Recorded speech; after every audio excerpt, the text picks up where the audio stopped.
মাত্র ৮ বছর বয়সেই শৈশবের রঙিন দিনগুলোকে পেছনে ফেলে পরিবারের দায়িত্ব কাঁধে তুলে নিতে হয়েছে তাকে। যে বয়সে বই খাতা নিয়ে ছুটে চলার কথা স্কুলে, সেই বয়সেই ক্লাসের বেঞ্চে ব্যাগের পাশেই রাখতে হয় বাদামের ঝুড়ি। কারণ পড়াশোনার পাশাপাশি বাদাম বিক্রি করেই পরিবারের অন্ন জোগাতে হচ্ছে ছোট্ট মাহিমকে। চাইলে বাদাম বেচে নিয়ে আনলে সংসার চলে, সংসার চাইলে যখন বেচে তখন খায়। স্কুল মাঠে যখন সহপাঠীরা খেলাধুলায় ব্যস্ত, তখন সংসারের দায় কাঁধে নিয়ে বাদামের ঝুড়ি হাতে দাঁড়িয়ে থাকে ছোট্ট মাহিম। এভাবেই প্রতিদিনের জীবন কাটছে মেহেরপুরের ২য় শ্রেণীর এই শিক্ষার্থীর। বাবা নামের বটছায়া হারিয়ে যাওয়ার পর থেকেই খোলা আকাশের নিচে রোদ বৃষ্টি আর প্রতিকূলতার সঙ্গে লড়াই করে যাচ্ছে ছোট্ট শিশুটি। সে ২য় শ্রেণীতে পড়ে আমাদের গ্রামের স্কুল ইসলামপুর সরকারি প্রাথমিক বিদ্যালয়ে। লেখাপড়ায় ছেলেটা বেশ ভালো। লেখাপড়ার পাশাপাশি এত ছোট বয়সে যে তাকে পরিবারের দায়িত্ব নিতে হবে সেটা আমরাও কেউ কল্পনা করিনি। তার পিতা তাকে অল্প বয়সে রেখে মারা গিয়েছে। তার পিতা প্রতিবন্ধী ছিল, তার মাটাও অ্যাবনর্মাল মতো। প্রতিদিন স্কুলে যাওয়ার আগেই মায়ের সঙ্গে বসে বিক্রির জন্য বাদাম প্রস্তুত করে ছোট্ট মাহিম। এরপর বাদামের ঝুড়ি নিয়ে বের হয় জীবিকার সন্ধানে। অবসর সময়ে বাদাম বিক্রি করে আবারও ফিরতে হয় ক্লাসের বেঞ্চে। নিয়তির নির্মম বাস্তবতায় যে বয়সে তার হাতে থাকার কথা শুধু বই খাতা, সেই বয়সেই নিজের উপার্জনের অর্থে চালাতে হচ্ছে লেখাপড়ার খরচ, পাশাপাশি মেটাতে হচ্ছে পরিবারের অন্যের চাহিদা। সকালবেলা ঘুম থেকে উঠে বাদাম ভেজে প্যাকেট করে যাই স্কুল নিয়ে, বন্ধু বান্ধবের পেয়েছি যাওয়া হয়, বাড়িতে আসি টিফিন নেই, মরে যাই, মরে বাজারে বাদাম বিক্রি করে। মাহিমের এই অল্প বয়সের লড়াইয়ের সাক্ষী তার মা শিল্পী খাতুনও।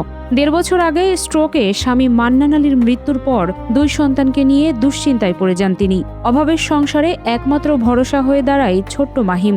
বাধ্য হয়েই ছেলের হাতে তুলে দিতে হয় বাদামের ঝুড়ি।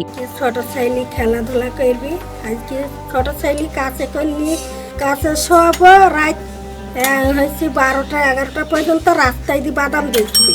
ছোট ছেলে বাদাম বেচতে দিচ্ছে রাস্তায় রাত 11টা 12টা পর্যন্ত।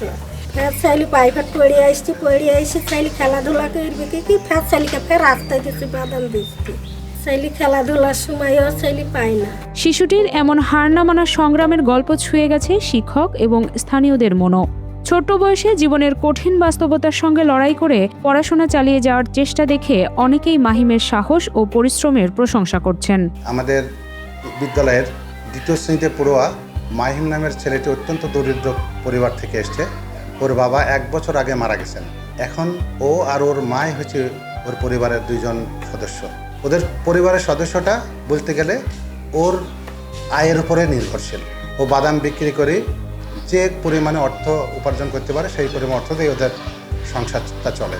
এখন আমরা প্রতিষ্ঠানের পক্ষ থেকে মাহিমকে যথাসাধ্য চেষ্টা করি ওকে উপকৃত করার জন্য আর্থিকভাবে, যেমন উপবৃত্তিটা দিয়েছি এবার 2025-26 অর্থ বছরে জানুয়ারি টু জুন যে উপবৃত্তি দেওয়া হয় তা মাহিমকে দেওয়া হয়েছে।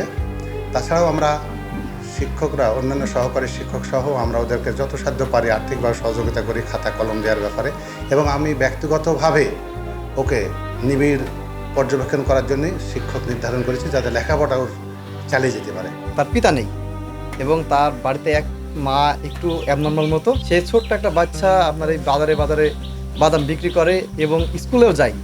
এই ছোট বয়সে পরিবারের হাল ধরা একটা ছেলের পক্ষে কতটা কষ্টদায়ক, যারা দেখেছে বা জানে তারা অবশ্যই এই জিনিসটা একটু খেয়ালে দেখবেন। দারিদ্রতা আর বাবাকে হারানোর শোকও থামাতে পারেনি মাহিমের স্বপ্নের পথ চলা। প্রতিকূলতার সঙ্গে লড়াই করেও পড়াশোনা চালিয়ে যাচ্ছে ছোট্ট এই শিশু। প্রয়োজনীয় সহায়তা পেলে হয়তো একদিন বাদামের ঝুড়ি নামিয়ে হাতে তুলে নিতে পারবে নিজের কাঙ্ক্ষিত স্বপ্ন পূরণের হাতিয়ার।